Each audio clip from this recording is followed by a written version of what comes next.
Thank you for joining me for another Quick Hits conversation. I'm Dr. Robyn, aka Mental MacGyver. I provide luxury level high performance support and coaching to executives, founders, celebrities, and athletes. With me today, I have Glady Baradaran. She has 15 years of HR experience and a love for organizational development. I have Todd Karges. He has a background in project management and building agile development mindsets. He is a transformation and change management practitioner and a leadership development coach. And I have Dave Roberts. He's a teacher, co-author of the book When the Psychology Professor Met the Minister, and a bereavement support specialist. The question I have today, is it important to have friends at work? Glady, kick us off. I love this question.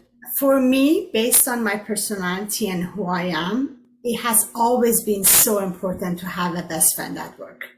Very much so. During my life, during even work experiences, things that happen at work, I always needed that few key people that we had the same values, same ways of looking at things. And when it came to work, I can support them and they can support me. And at the same time, when we're in a meeting and something happens, I can send the eye roll to them on a side note just to feel that relief. But putting the funny part apart, some of these people, they stayed friends for the rest of my life, even though I moved on to other organizations. So yes, for me, absolutely important. Dave, would you like to go next? Sure. I would kind of dovetail off of what Gladys has said. I think it is important to have friends at work. I think it can lead to probably, in many ways, positive engagement, but particularly for emotional support. And I'm going to come probably from a different perspective, only from the grief standpoint. I know from my own experience in terms of after my daughter's transition in 2003, I had made friends at work prior to that.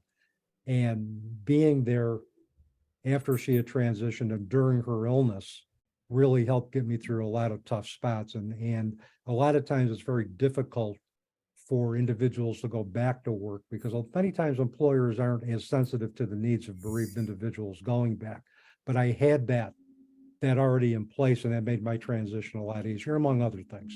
I concur completely, Dave, and I think what I'd add is that you mentioned that employers aren't unaware of the needs of bereaved employees, but there's other situations that employees find themselves in which are less clear to employers.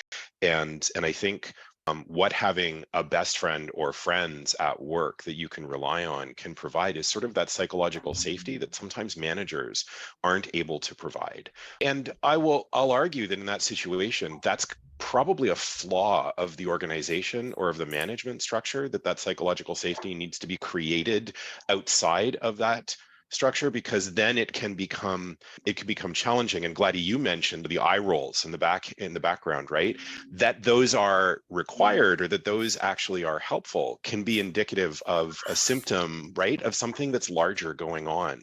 So I agree that they're really, really helpful and that they're really important. And what we use them for can sometimes measure what's going on in the organization. Are friends at work different than friends outside of work? For me, yes. We spend so much time at work, especially here in North America. Work is like a big chunk of our life, and it kind of feeds in. I know I have my text messages 9 o'clock at night and it's still kind of answering. So for some of us, work is a big chunk of who we are. We often ask somebody, hey, what do you do for a living? Almost for the first question we ask them. So a friend at work is related to all the competencies, all the experience you have, all those things attached to it, and it supports you in that bubble. A friend outside of the work, I often don't even talk about work with them because I need that separation to have that. All right, now I'm outside of the work. Let's talk about other things. And I don't go to as much detail about my personal life with friends at work compared to the friends outside of the work, unless if they make a transition and I move that one person outside of it. Yeah, I agree. I think there is a difference, although I think that difference is more pronounced at the beginning of the work friendship than towards the end of the work friendship. And I think in this moment, I want to declare that Glady is a friend that I met at work, and she is now a friend who is outside of work. I know that transition really resonated when you mentioned that, Glady, because we actually had to do that as well. But what was interesting about it was that it wasn't like it was organic. It just happened because we had developed a genuine affection and fondness for each other at work. The other thing that kind of, as I was listening to both you, Todd, and Gladys was talking, is that if we begin the friendship and the friendship begins to grow at work and we take it outside of the workplace, I wonder if sometimes those friends will make a pact or set a boundary to say, look, work is work, friendship is friendship. Let's not talk about work when we're outside of work. Because I could see that as constantly talking about work outside of the workplace as being a drain on the other aspects of friendship.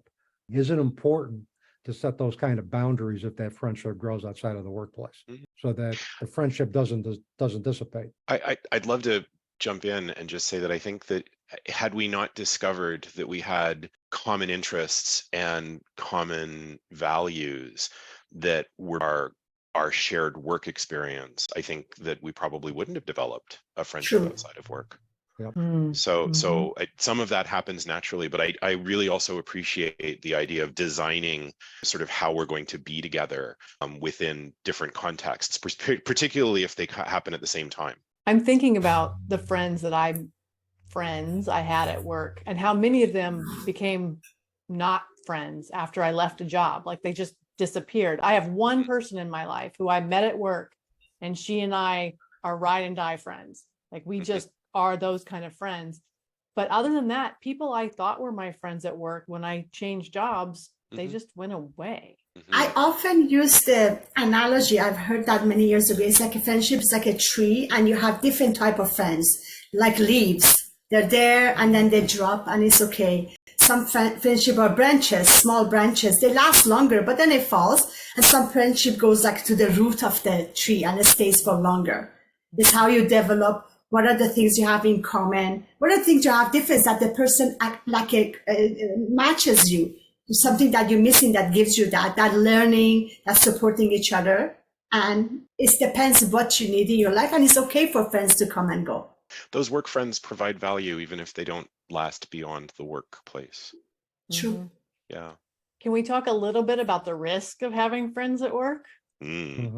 That's juicy. Dave, you had an example. I'd love for you to share it. Oh, absolutely. I've seen this play out in my primary place of work before I retired, is that individuals would develop friendships that became toxic to the organization, where they would form cliques, they would form subgroups, and they would try to typically undermine the mission, not only of the individual interdisciplinary teams, but of the organization in general. And to me, that's where that can become problematic. That's so interesting. And the question that I really want to ask when you give that example, Dave, is what is it about the organization that allowed or encouraged that toxicity? The lack of leadership.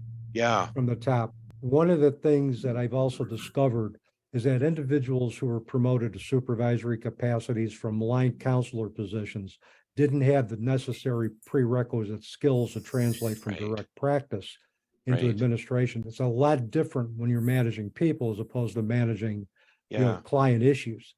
And they typically went in with a lack of skills to be able to make that transition and understand the importance of setting those specific type of boundaries within the organization, as far as what constitutes friendship, what constitutes business, how can we do that? The role of the organization to foster that environment of a healthy friendship at work that based on trust and psychological safety. So at work, the organization plays an important role, and depending how they function, those friendships can affect differently the organization and vice versa. And we can't lead from the middle down. Leadership's got to come right from the top down. It's interesting that you're basically saying that the risk of friendships at work is related to the leadership style. Yeah, maybe. There's definitely, I've been on the outside of a toxic friendship at work where I've been like, okay, they're all working together and I'm being left out here. So I've definitely seen that happen. I've also seen situations where there's a group of friends and one of them gets promoted and all of the friends suddenly are doing much better work and getting really good reviews. And I'm like, sure. So I think that friends at work are important, at least colleagues at work are important. And I wish we had time to talk about what do you do if you don't have friends at work? But unfortunately, that's our 10 minutes and we don't have time to get into that. So I appreciate you having this conversation with me. I'm so thankful that I have you as my friends at work, and I look forward to speaking to each of you again very soon.